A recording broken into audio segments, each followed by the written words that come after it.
Now we want to look at chi-squared goodness of fit.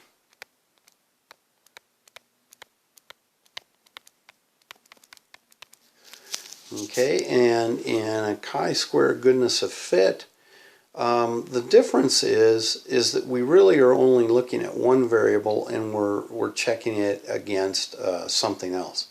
So in this case, you may have something like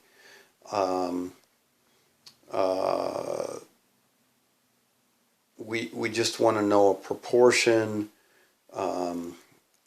Say you're counting free throws or something like that, and you know, you're told that some person, some basketball star, I don't know any basketball stars, but anyway, let's call her Sheila.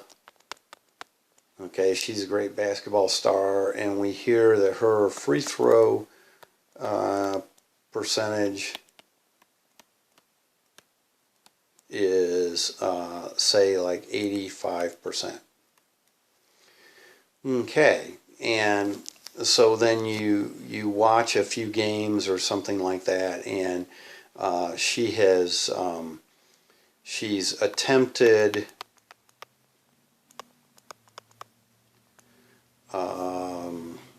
I don't know, let's say 24 free throws and made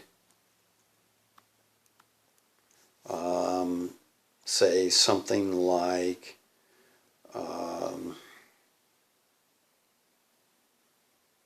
18. How about that? Attempted 24, made 18. And the question is that reasonable for the 85%? Well, I can tell you right now that 18 over 24, well, that's the same thing as 3 over 4, which is 0.75 or 75%.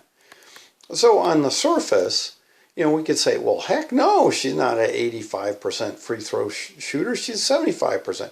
Well, no, you know, what we want to know really is up to a chance. I mean, because this is just 24 free throws out of all she's ever going to make and all she's made and so forth.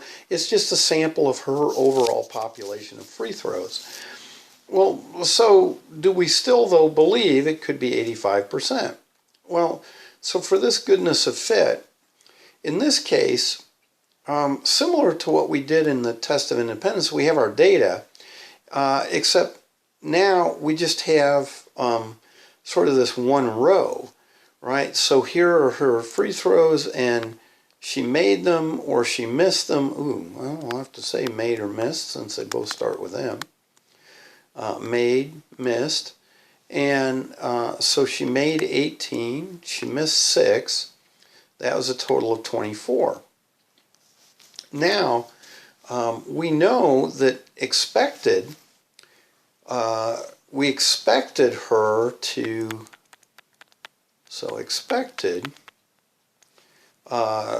we expected her to make 85%, miss 15%, and that's a total of 1.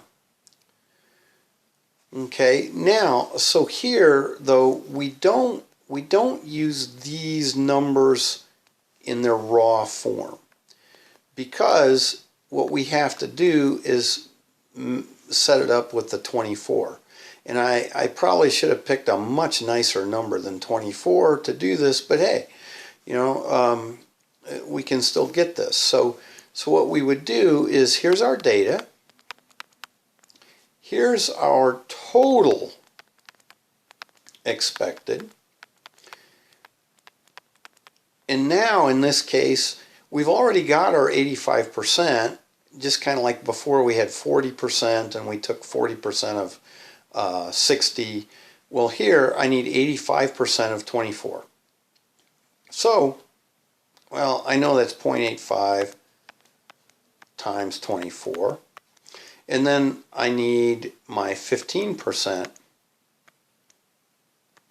of 24. And I know that in the end that's going to add up to 24. Now, so 85% of 24, I don't know. I'm going to come over here and do it. I got my 0.8 times 24. That's a 232, and so that's 19. So that's 19.2, and then 5% of 24. Now, I know 10% of 24 is 2.4, and 5% is half of that, so that's 1.2. So 85%, so here's my 0.5 part, I get 20.4. So this should be 20.4. And then, so, well, I know it adds up to 24, so this better be 3.6. I can check that, but that better be 3.6. And so 24, and those will add up to 24. So let me check that real quick again. Well, 10% of 24 is 2.4, and then half of that, or 5%, would be the 1.2. Add those up, and I get 3.6. That probably would have been the easiest way to go to begin with, is get the 3.6 and then go with the 20.4. But so there I have my data, and I have my expected. And so in this case, I do my chi-square number, and I do it the same exact way. I take that data of 18, and so that's 18 minus 20.4 squared over 20.4 plus 6 minus 3.6 squared over 3.6, and there's my chi-squared number. Now my degrees of freedom here, with only one row you might get a little worried, because remember we did numbers of rows minus 1, so it'd be 1 minus 1 and be 0. That doesn't make sense. But in this case, because our expected, we actually have what we're considering the right proportion, a hypothesized proportion to begin with. We're just getting the numbers out of it based on a total number of observations up here that we made. So those 24 observations. In that case, we actually get to use 1 for the one row, and then we just take our number of columns, and again, so in this case we would have our degrees of freedom, our columns minus 1. Another way you could look at it is we had our data row. I don't think this is as good a way. We had our data row and our expected row, and well, that's 2 minus 1 would be 1, but that doesn't really fit what we did before. It's really, it's a different ball game, because we're saying we know these.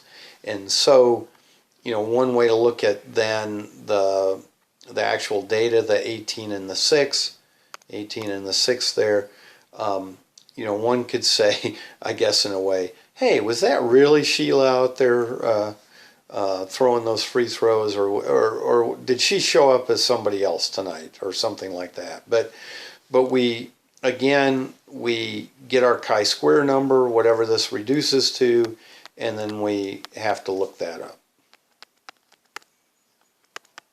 Okay, look this probability up. Probability. There we go. Okay. But that is the difference with this chi-square goodness of fit. Is in the chi-square goodness of fit, we think we know exactly what the percentage was. And, it doesn't have to be a yes, no, or a made it or didn't make it. We could have many percentages. You could go out and you could say, you could compare data with,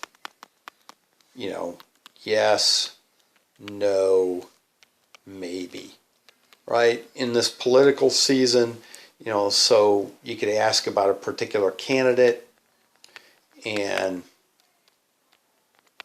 maybe one news poll suggested that candidate had 45% yes, 15% or 0.15 no, and then that's 60, so 40% undecided or maybe or something like that. And so then you go out and you conduct your poll for that candidate, possibly in another state or a different region within the state or something like that. And, you know, let's just make it easy with 100 people, and you get something like, you know, 43, 23, and what's that, 66, so that'd be 34%, you know, but not percent, these are actual people in 100. And so then you could ask, well, you know, do I think my poll here reflects this other poll? And so we could go through and check a chi-square, in this case with 2 degrees of freedom, because I have 3 columns. And we would do our, here it's real easy, that should be 45, 15, and 40 to make 100. And so we would have our 43 minus 45 squared over 45 plus 23 minus 15 squared over 15 plus 34 minus 40 squared over 40. And we'd have to look that up again. But so I can have more columns than just the 2, but if I have to, I can do that as well. So that's my chi-square test. Oops, quit that. Chi-square Goodnessoffit test, and that will do it for this video.